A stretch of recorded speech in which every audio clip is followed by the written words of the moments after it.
Thank you so much, gentlemen, for joining us today. This is the CEO series, and we're going to discuss the F&B businesses post-COVID-19. We're joined today by Khalid Alvi, who's from Etika, George Ang, A&W, and Shamsul Amree, who's from Domino's. Hello, gentlemen. How's everyone doing? Good afternoon. Very well. Very good. Yeah. Good. Now, let's start with Khalid, I guess. What is going to be the new normal for you and your business moving forward? That's a great question. So we're still discovering, and I think every day is a new day. But I certainly believe that it will take some time for us to go back to what we used to call new normal. I do see a few things immediately happening in the new normal once this whole pandemic is behind us. I think people's social behaviors are going to start changing. And we're already seeing that change, and I don't know how long this will remain. That will have a direct implication to how restaurants are serving food, how grocery stores are queuing up for customers. It's going to have a bearing in how people use vending machines, how many people open cooler doors, how many people travel. So certainly there's going to be a social behavioral change, which we need to really monitor and closely understand what that is. And it will have direct implications how the business is going to be. And then accordingly, we'll adjust for that. The second thing which I clearly see happening is this whole digital transformation that's happening globally. And it's really happening at a much faster pace. So, rewind back 10 years, talking about digital way of buying, digital way of purchasing was practically a very small niche. But I think these 2 months have taught us that a lot of e-commerce, which was seen to be just a top-up, have started to become a critical part of our essential transactions. So I do believe that e-commerce will not go back to the previous levels. They will come back to higher levels. And with new technology of 5G and so much more coming in, I think e-commerce will play a bigger role, which will challenge the brick and mortar form of retail network. So that's going to be second. What I've seen in my own house is there's been a shift of purchase pattern from what we would call good to have products to what are essential to have fun to have products have become a less priority. And I think essential to have and good to have have become a priority. So from even a product portfolio standpoint, I'm foreseeing people kind of going back and asking on the purpose of what the brand stands for and what purpose does it fulfill. And we're already seeing propositions which have more purposeful standing starting to get greater traction. So social behavior change, direct implication to purchase and consumption. I think trade and channels are going to evolve. And thirdly, I think product portfolio will also take a bit of spin, which we must understand and we must be ahead of the curve. Now, speaking of e-commerce, e-commerce has been really strong for Domino's even before CMCO, even before MCO. So how are we doing e-commerce now, Shamsul, moving forward for your brand? I think we're very fortunate that we have started the online ordering is quite early.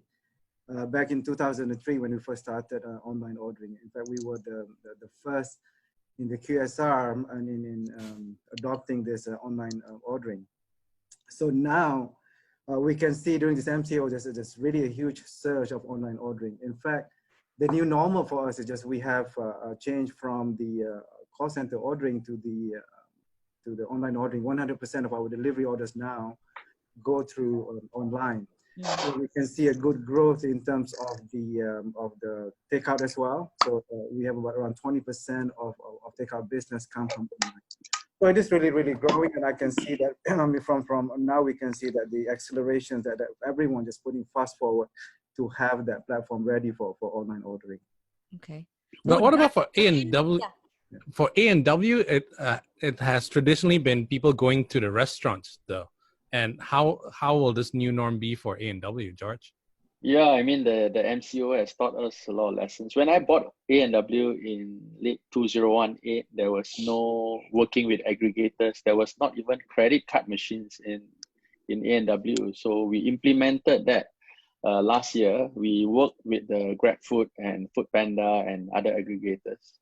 And now our sales is about 25%, 30% is from the aggregators. The next thing we're going to do is to have our own app for ordering in store and also delivery. So if you go to a A&W in the future, hopefully in 3 to 6 months time, you will not have to talk to a cashier. You just go to your phone, get a QR code, you order, and then once your number flash out, you can sit in any table. Once your number flash out, you go and collect your food. And so there's no cash handling, there's no exchange of touching each other or exchange of cash. People actually don't realize one of the virus. I mean, you can stop touching everything, you can sanitize your hand, but we exchange cash with thousands and thousands of different people that we don't know every day, right? Yeah, so that is one of the thing. And we have also started working on our own app for delivery. I mean, we have to follow the leader, Domino's, that is very powerful in the app delivery technology. So I got one of his guys to join us, and we are now doing it. So Shamsul knows who I'm talking about. Now, Shamsul, since most of your business now is from your e-commerce platforms, your online platforms, are there plans to sort of cancel dine-in altogether? No, it's not. That's in, we still there's a portion of our business. We talk about takeout. We around right now is about 40+% that people doing whether eat in or takeout. And small portion is still the eat in. And if you could see in terms of delivery, I say we see the growth, but in terms of the eat in, you can see people's a bit more in terms of with the social distancing. I say in our outlets typically are not catered for a big dining space. So it's very much I say we have to really do rearrange in terms of the people for those opting for eat in. But the key thing that I want to highlight is this: what we have been shouting is about bottom queue. So you can see nowadays where people have to spend a lot of time to go to order at the counter, correct? So at the end you have to whether stand in queue, whether you have to wait for your turn to place an order, then you spend the time at the order counter. So what we've done is we are shouting now about this bottom queue where you can place an order online. You don't need to queue. You don't need to really spend that time to really, as I said, waiting for your turn. And then you don't need to wait for that order to be ready, because typically you have to wait about 5 minutes, 10 minutes, or 15 minutes, or 20 minutes for that particular order to be ready. So now what we do is you can place that order online. You can track that order from our tracker so that you can see when that order is going to be ready. So then and voila, you just go to the store and just ready to be picked up whenever that is ready. So it really is save the time. So this is thing that we think that. And it's growing very fast with this MCO. People are opting for this option to really place an order online. So that's what I see is going to continue to grow. So as far as that it in, I think people are still, some still opting to go do that, and they can do that safely, which is through the social distancing, through all this arrangement that we have set. So I think it's still there for our customers. Now, Mr. Khalid, you have lots of brands, right, under your group. And you mentioned earlier right now that people right now are opting for only essentials, not something that's fun or a want. They're not looking for a want right now. And they're not looking for a want, they're looking for needs right now. So how will this new normal sort of affect your industries and the brands under your group? Yeah, so let me just maybe clarify. People are still having the fun for you products, but the frequency at which we were seeing that being purchased in the past or consumed has dropped. A lot of the consumption is now happening at home, and out-of-home consumption has been reduced quite significantly because we've all been home. We've all been sitting at home. Shops have been closed.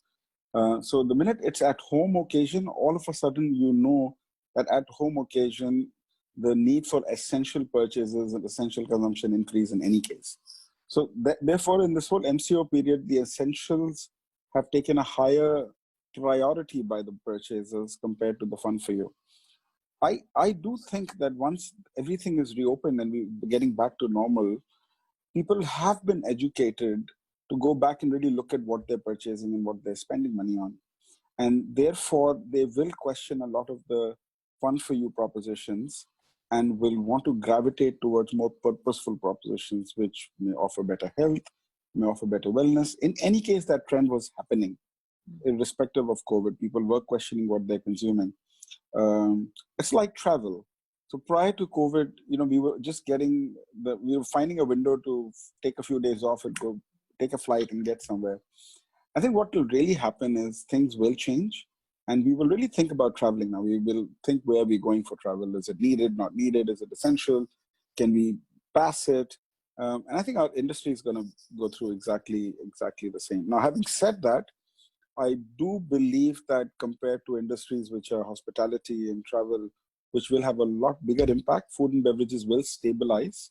And the health and wellness agenda that was coming through for food and beverages will probably still come through. It will just get more accelerated. And that will automatically gravitate prioritization towards more purposeful and relatively more substantive propositions.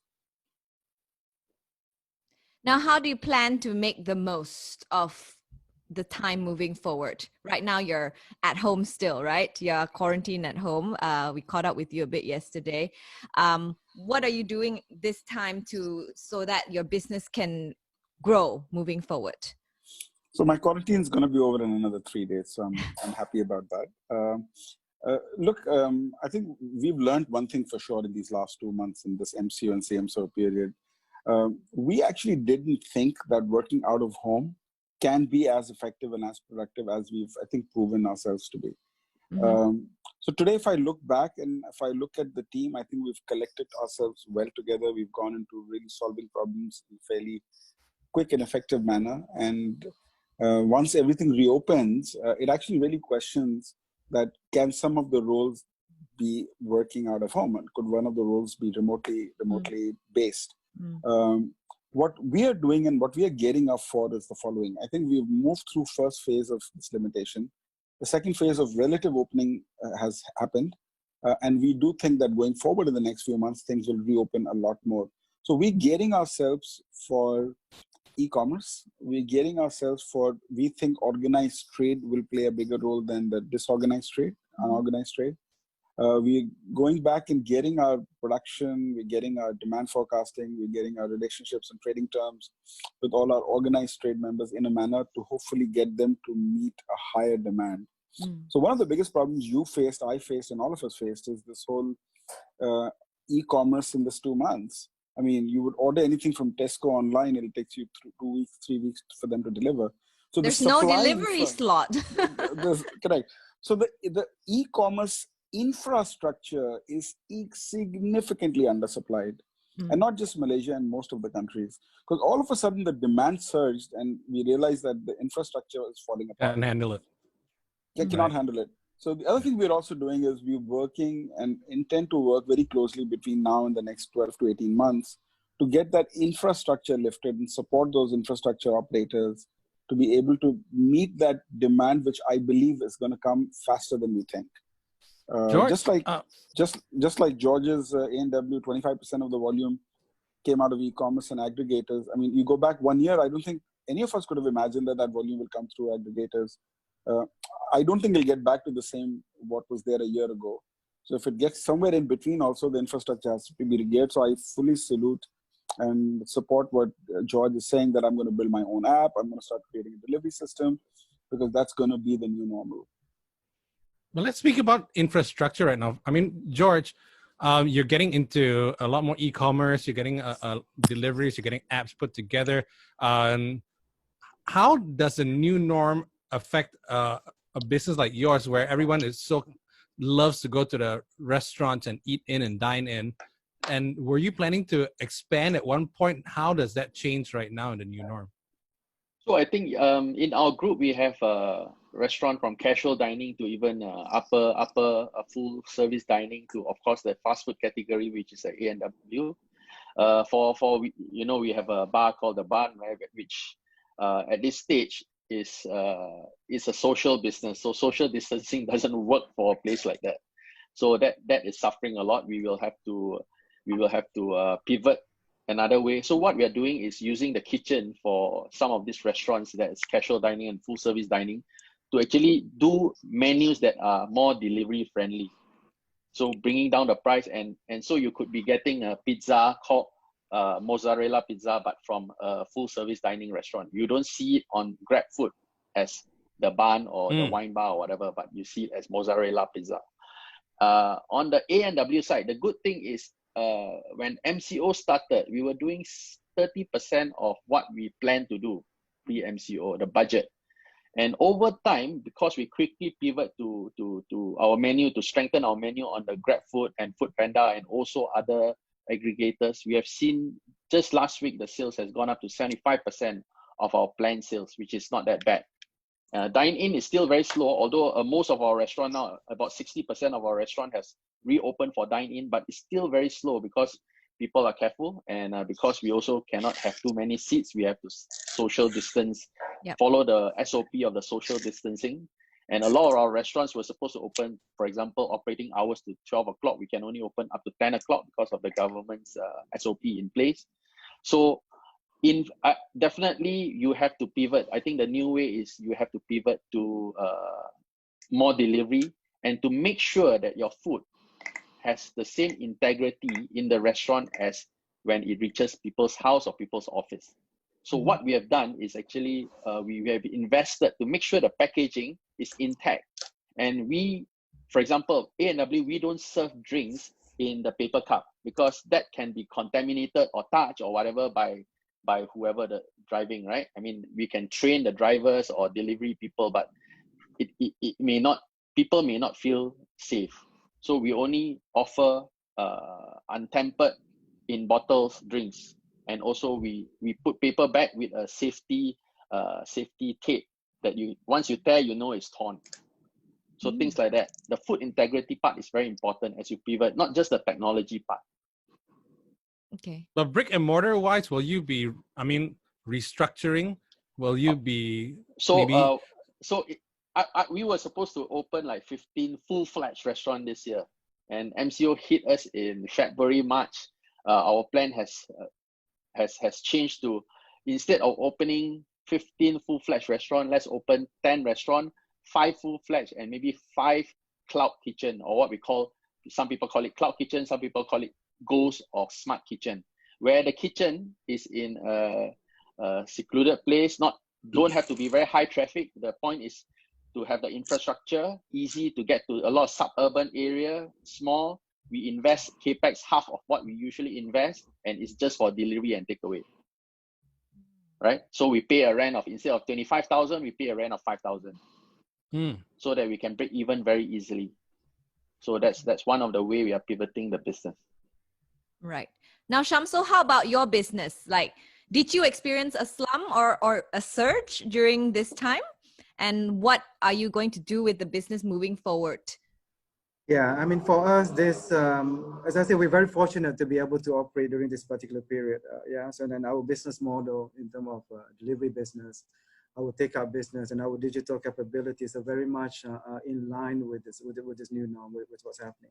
So it really gave us a perfect opportunity for us to really, as it to lead the industry in this delivery space and also in the takeout space. That's why you see that we are coming up with a lot of things now. We're pushing technologies to really to improve the customer's experience in this delivery space and takeout space.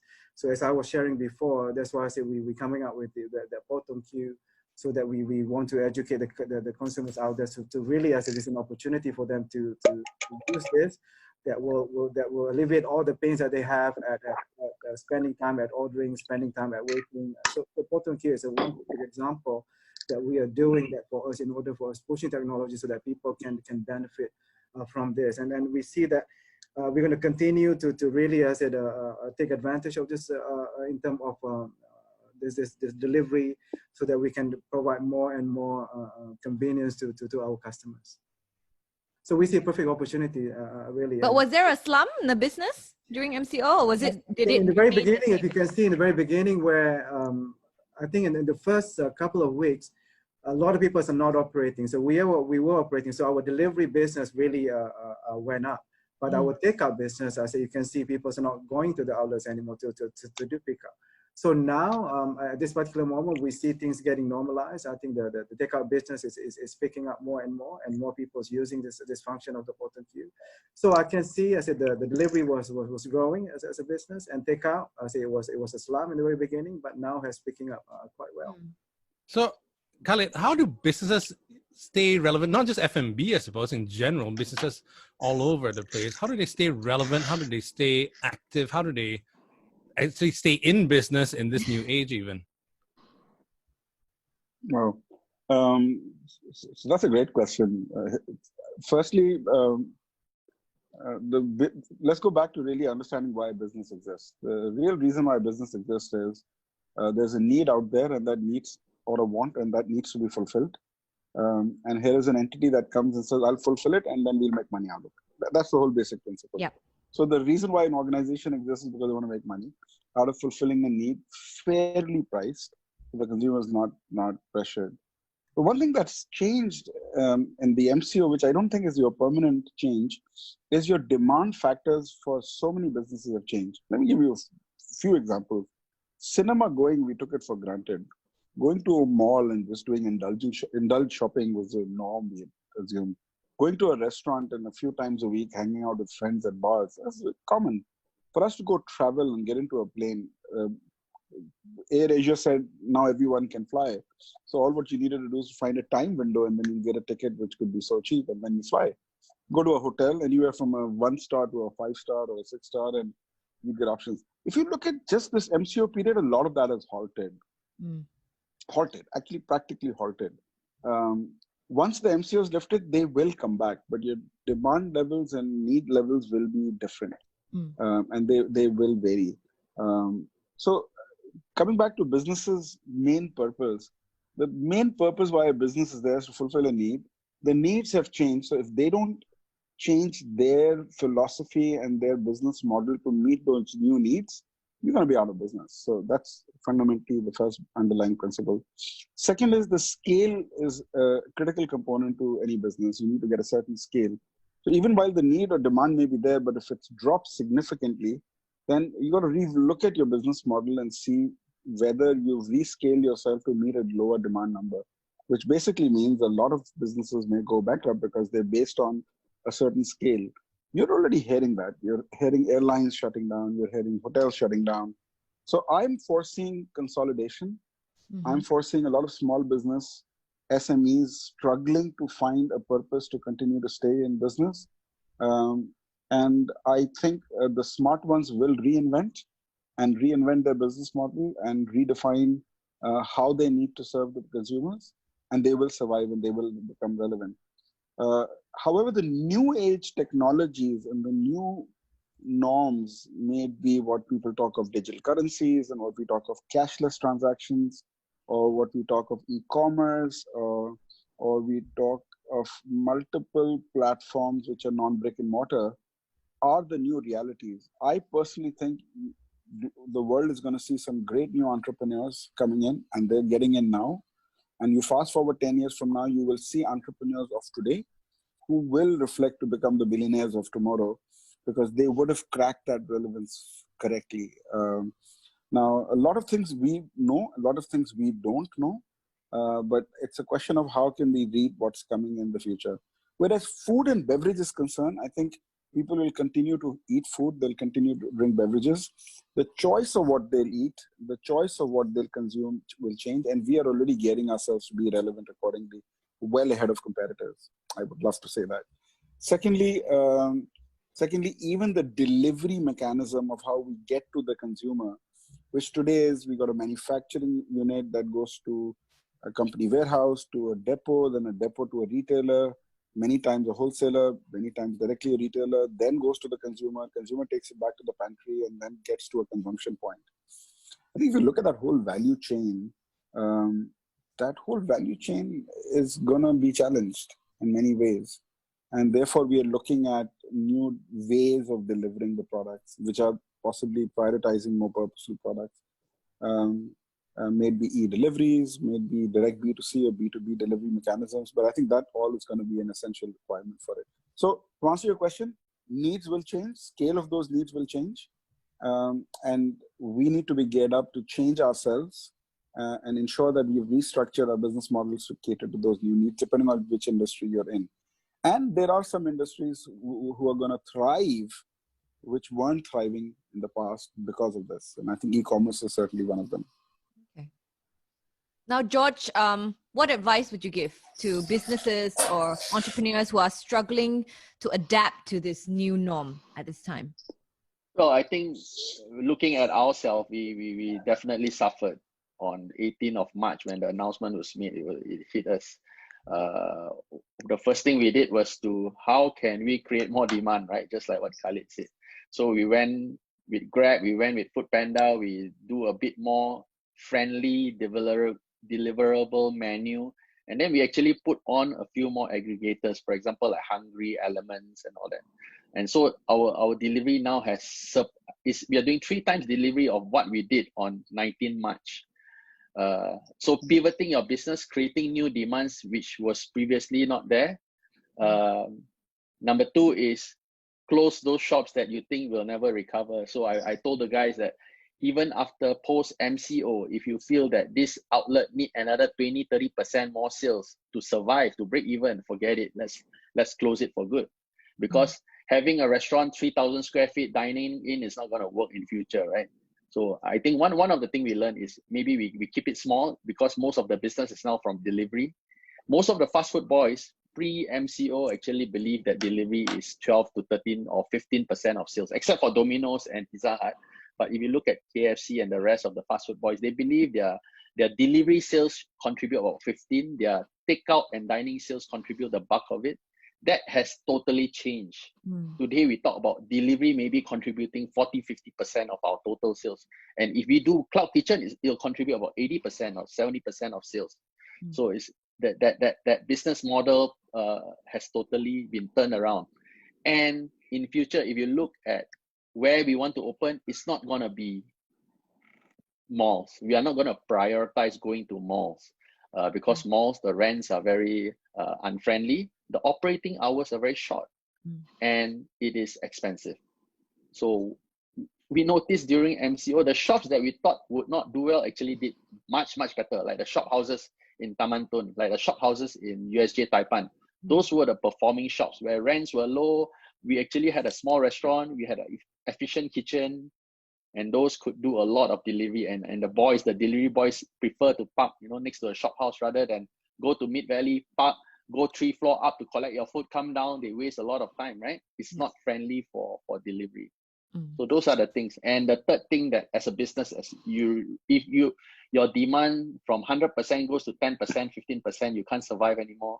You may have to call what Idris Jala taught me, mothball your business. Mothball. Mothball. Okay. Or stop your business completely, cut all the overhead, all the expenses, go sit down at home and don't do anything for 3 months or 6 months until you think business is back to normal or you can create additional demand. So you have 3 choices. If you don't mothball, you lose 50,000-100,000 a month. It's a lot of money. How long can you last? And today, if you look at businesses like even the business that we thought were very successful, like AirAsia, how long can they last? Analysts are looking at how much cash does an airline like AirAsia or Mars or Singapore, Thai Airways just they just announced a bankruptcy, right? A planned bankruptcy. So how long or how much runway of cash do you have? And it is not in the balance sheet that actually the analysts are looking today. The analysts don't believe in the balance sheet because they do not know how, even if I give you 10 months cash, do you have enough to survive? They are looking at who is a shareholder. And if your shareholder is the Singapore government, I'll give you a bit more rating because I think you will survive. Even if you got no more cash flow, your shareholders will pump. But if you are AirAsia, I don't know, would the government help you? Right? So those are the question mark. I'm talking from a financial point of view. Yeah. The important part of the annual report today is that list of shareholders you have. Shamsul, you're nodding. Do you agree? Anything you want to add to this? I mean, it's about Shamsul has hard decisions. Very rich, Shamsul has got a big shareholder, so no worries. Yeah. No, I think cash is definitely important. As I said, we very much fortunate to be in the position that we are. That we are fortunate to be classified under essential service. That we're able to operate during this particular period. But the thing is, it's not like we having all the surplus and all that. It is the business that we are in is really a low margin business. It is something that we have been navigating this economic downturn for the last couple of years. So it's really it's about changing. It's about really as it adapting to this to the situation that we have. Then to the question whether we are really downsizing or on all that part is just with this. I said we have been actually with this growth in our business, in our delivery business. I said we not only are providing food for the community. I said we are very much providing employment. So that's one position that we say that we're very fortunate to be in that position. So we had the opportunity to really hire a lot of people actually during this particular period. But as for the business part, in terms of overhead pressure, you know, with this economy downturn, I said we have been mitigating that by being more productive, by looking at the way how we do things, being more efficient, investing in the technology and system to make us a bit to be fast and efficient, and really to save more costs. And exactly correct what's already been saying is about we have to adapt, we have to change really to really in order for us to survive and meet with this current tough operating environments. But I guess your business model to begin with has already adapted to this MCO period. So, but what advice would you give to other struggling businesses right now who cannot adapt to this new norm? Well, I said the thing is to change, because if you're not able to change and really to adapt to this, it's really going to be tough. As I said, the current norm is you can see that everything delivery is growing. It's something's part of your business model that you probably need to have, especially in our industry. I said you've got to have a delivery, you've got to have takeout options, you've got to have the online capability for you to develop. So really, I say for them to relook at the infrastructure, they relook at the system and process, then have the ability to really do that. So, and then, as I said, and have plenty of cash really in reserve, and have the access to what you call it, to this to capital, because at the end it will be needed. But I do think that they need to make a right decision, really to where to spend the money, where really need to take care of the cost of the spending. So a lot of things that is needed. But for me, the key thing is really as a changing and adapting to what is going on, to see, look, delivery now is not something that it's a nice to have, but I think it's going to be an option that everybody should have when it comes to our industry. Now, in Khalid, earlier you actually mentioned that some companies are suffering, some are thriving, and some massive companies that have been around for the longest time, who seemed like there was no way of failing, yet they've been exposed in this time that they could go under. What is that quality besides cash? I mean, we've been talking about having loads of cash. Obviously, that's great. But what else is it? What must a business possess in these times for the long run, for longevity? So businesses normally don't go bankrupt because of P&L. They normally go bankrupt because of cash. So liquidity is critical. There are fixed costs that need to be incurred. So I personally believe the most important thing for organization at this stage to have is cash.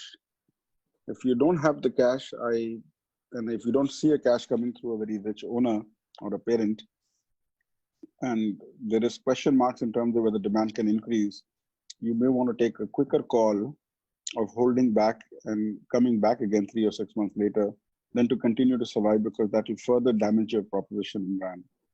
So a simple answer to your question, it is cash that will make a company go insolvent, normally not your P&L. So you can have the P&L, but if you're not recovering cash and if you're not creating enough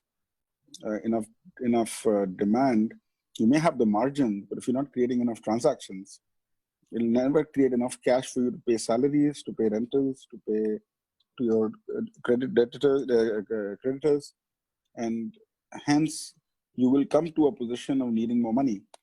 So which are the two ways you can create more money? One is to get your owners to give you more money, or to go to the bank and say, please lend me more money, correct? Both of them will have a significant cost to the organization. If you believe in the promise and you think it's a short-term blip, then you can take that interim route. But if not, there are some drastic decisions one has to make, but it's going to be cash-driven. Liquidity is key and critical. Okay, so cash is king. Do you agree, George? Oh, definitely cash. Cash or a rich shareholder is definitely very important at this stage. Okay, but what do you think, how important do you think the role of a CEO is during these trying times, especially for businesses? I think that the CEO's role is very important. My role is CEO, is Chief Everything Officer. So usually pre-MCO, I have meetings like twice a week. Today in MCO, I have meetings every morning at 9 o'clock sharp with all my leadership team. And until last week where they complained, boss, can we not have meetings on weekends or public holiday? Then I said, okay, I didn't realize that. So, okay, we will have meetings on weekdays. Yeah, that's definitely the norm today. And a lot of head office work actually can be done at home on Zoom. We have changed the way we work. So every day is adjusting, because we have hundreds of restaurants, and we are operated in 13 of the states in Malaysia. And as you know, from pre-MCO to MCO, MCO to CMCO, things keep changing, right? Government say, oh, today you can operate up to 7. Then some governments say 8. Then some governments say cannot dine in. Some governments say can dine in, right? Some governments say you can dine in, but with this kind of restriction. And some governments say we don't care, whatever you do, right? So there has been a lot of changes, and we have been adapting every day. And I think because we have our all hands meeting every day at 9 o'clock, we have been able to actually catch up very quickly. Just like, I mean, I'm amazed at my team that we managed to start at 30% of planned sales, and now we are doing about 70-75. In fact, this month we are hitting quite good numbers despite everything, right? April was very bad, obviously, because it was a whole month of MCO, but this month we are actually doing quite well. So I think a leader's role, I won't just say a CEO's role, a leader's role is very important to ensure that the people, the team are on board, they are positive, they are motivated. I'm glad that my team is actually quite motivated. Every morning they come 5 minutes before the meeting time and start chatting in the room before we start the meeting. So that shows that they're happy, they're coming in, and they're motivated to give their best. Actually, Shamsul, you're the captain of the ship there, and I'm pretty sure you also speak to other captains in other industries and other companies as well. And have you heard, because even we hear that people have to be retrenched, VSS, MSS. There's so many different ways that companies need to stay afloat. Do you worry that you might have to make that tough decision at some point if things continue this way? Well, for us, as I said, for us and our delivery business is going well. And I think in terms of, we talk about the future and all that, as to whether we think for us, we are very much in a right position. We're very much well positioned for the future. I said delivery is I think this is a time for delivery business. So I think we're very much in well positioned for us really to face the future. So but like I said, having said all that, we are very much being prudent in terms of how we operate. So we really, I said, try to be more efficient, how to be really, I said, in order for us to keep going, right? So we gotta be able to really come up with a new process, a new system that make us a bit productive and all that.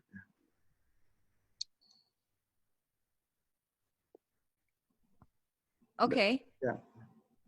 All right, Josh.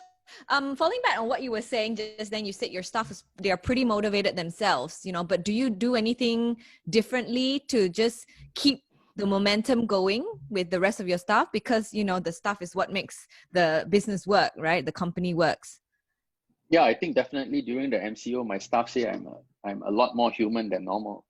I mean, the first week of MCO, we had our town hall. We spoke to every staff. We asked everybody to Zoom in, and we told them what the company situation is, how bad we are doing. I mean, for the first week, the sales were so bad that we were calculating, and even whatever sales we get, we couldn't pay salary. We had to dig from our banks and our shareholders. So we were very open about it. We were telling them, okay, this is what we have to do. And I think they appreciate. So we have a few more town halls. And I think one of the things I also do during MCO, I actually get a letter to go out to the restaurant and talk to a few of the managers, go to the ground and really talk to them and understand them, how their family are doing, how they're doing during this time. the engagement is very important. And I feel a lot of companies, they avoid their staff and they avoid their suppliers during MCO. I actually try to engage them more. So I tell my supplier, I couldn't pay you. I'm 1 month late in my payment or 2 months late in my payment, but believe me, we will survive. And when you get out of this, you want us as a customer because we are one of the ones that can survive. You may have other customers that cannot survive. So you may want to give me more business, but give me longer credit so that when you come out of the MCO, both of us are bigger partners than before. Same like the staff. I mean, you know, you still have a job. We haven't done any across the board retrenchment at all. Everybody's on a job, but we are lucky enough because our business model is 50-60% of our store people are on part-time. So we just put them a bit less hours. We can trim the labor wages, right? Yep. So I think in MCO period, what we find is that if your demand suddenly falls so much, what can you do? You try to make your fixed cost become variable cost. So your staff cost, which is fixed, make it variable. So I told my manager, we may have to pay you less, but we pay you based on sales. If sales go up to this level, you get back to your normal pay. So things like that. And of course, we tell the landlords that, hey, instead of paying you a fixed rent, I'll pay you a percentage of my sales. And I think happily enough, I think 60-70% of the landlords agree because they know their other tenants are also dying, right? So at least we are still operating, we are still paying you rent. We still want to pay you rent based on our sales. So we make the business model a shift from a fixed cost model to a more of a variable cost model.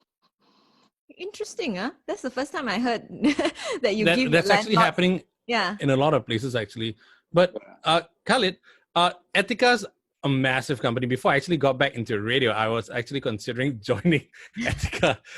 But now, what is the current vibe amongst the staff in the company? Is everyone concerned? Because they would probably hear from their friends in other companies that things are happening in their big companies. How are they feeling, and how are you motivating your staff? So that's really the real litmus test of success would come out of exactly what you've said. How are your people driven at this point in time? And to me, that's my only litmus test to see whether we can make this happen correctly or not. So firstly, I think there's a good positive energy with the organization and key stakeholders in the company. They are not fearing that something bad's going to happen to them because there are enough reasons for them to believe that. They do believe in the organization and in its leadership, that they have a path and a strategy that's going to be right for the future. Already before MCO and now with MCO, the new plans which are being built will be modified to take care of some of the challenges that we're going to see. They do believe that the company's propositions are unique and differentiated to competition. So they are standing on a brand which has legs. And overall, we are, while a high performance culture and a high performance company, we also have a fairly strong care side to us. So overall, I'm happy that their energy levels are positive, the vibes are positive, and they also have confidence in the organization taking the company and themselves to the next level. What I did, I think similar to what George said, you've got to reduce your ranks, you've got to roll up your sleeves, and it's no longer hierarchies anymore.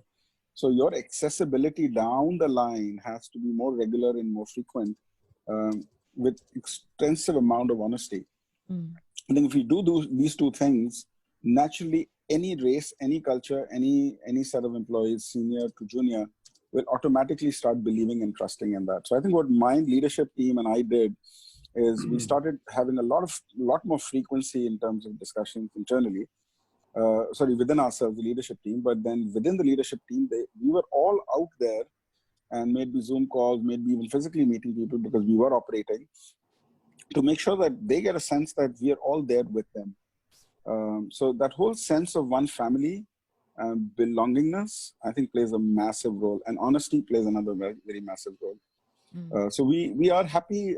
I'm actually happy that I'm not standing in a position where I've got fearful employees, not knowing what's going to happen to them going forward, despite the business challenges that we have going forward. Okay, now let's get to Shamsul. Like, have you had to let go any staff members? I think maybe not, right? 'Cause- Maybe not, but I just wanted to share, just to tell a bit more on what happened to us whenever that when we heard that we are able to operate.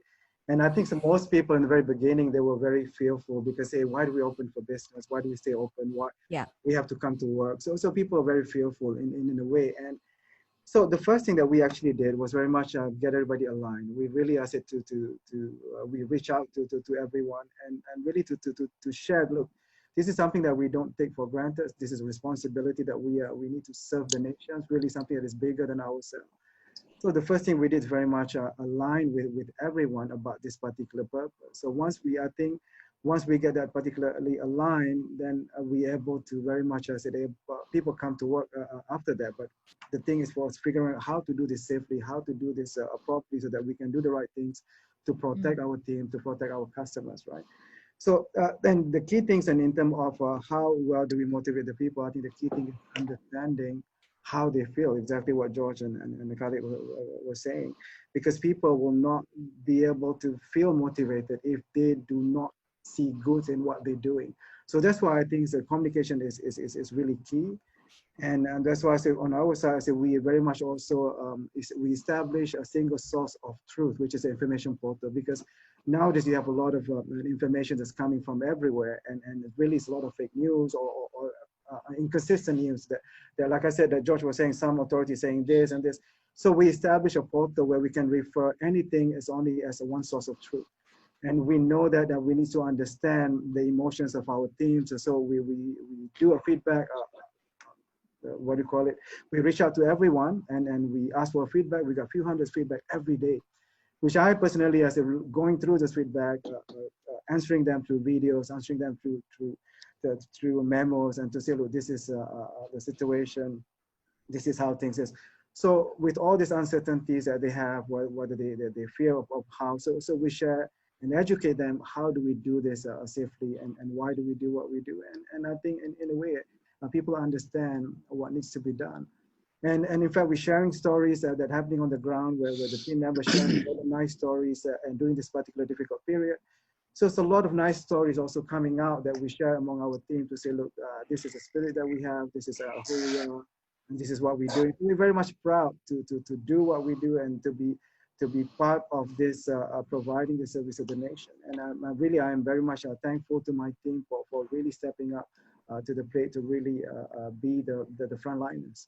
And also we want to thank our customers for really, as during this particular time, they really are showing a strong support and confidence in our brand. So yeah, so that's how things are. I'm one of them.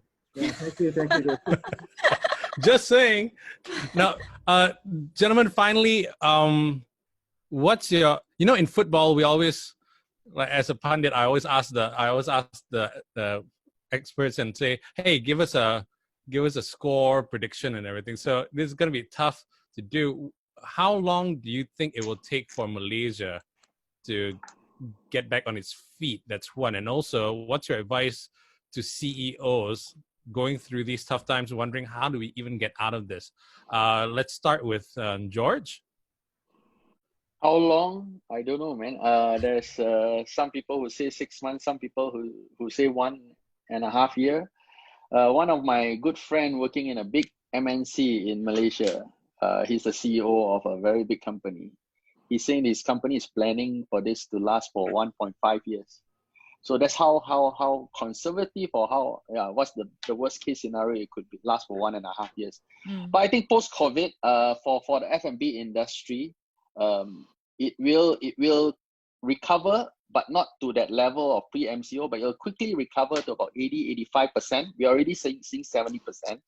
I think Malaysians, well, thank God we're in Malaysia. Malaysians love to actually go outside and eat. I mean, I go to I was drinking in one of the bar and I see how come it's so full, and all of the customers were saying revenge drinking. Right? So and then I was asking the ladies, why is there's a line in this going into this boutique, revenge shopping.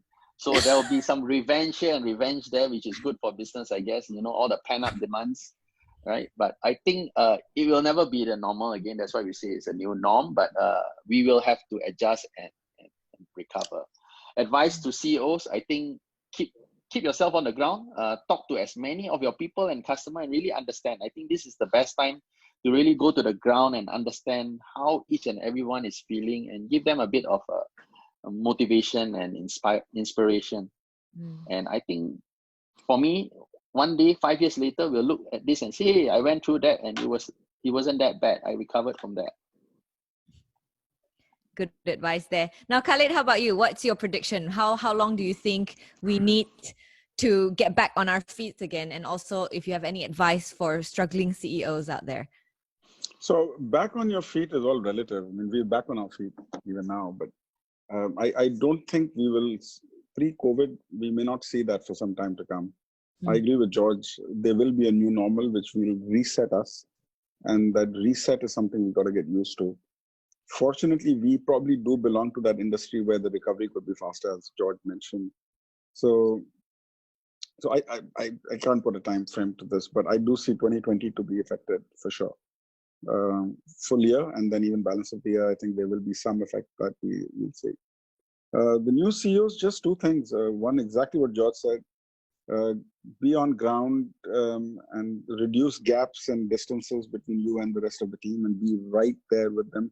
Give them the assurance, give them the confidence that they're in the right ship. And secondly, do not allow your past beliefs to be a barrier to what you need to do to change the organization for the future, because it will be required. So many times our own beliefs of the past makes us the biggest reason why we're unable to change the future. So the future may be something that's going to be rewritten and it's going to be redrawn. So be open to the fact that things will change and be the driving agent for that change. Otherwise, somebody else will drive a truck over us. Shamsul, how about yourself? I don't think your business has suffered at all. In fact, it might have been better this time around. Yes. Moving forward, yeah.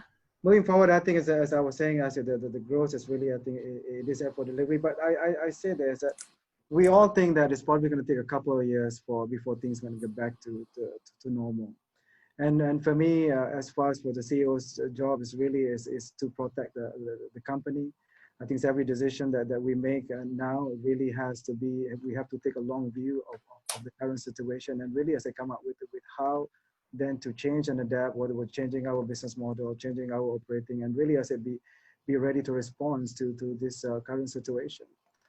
So that is my advice. Thank you so much, gentlemen, for those Thank you. advice. Yeah. Thank you.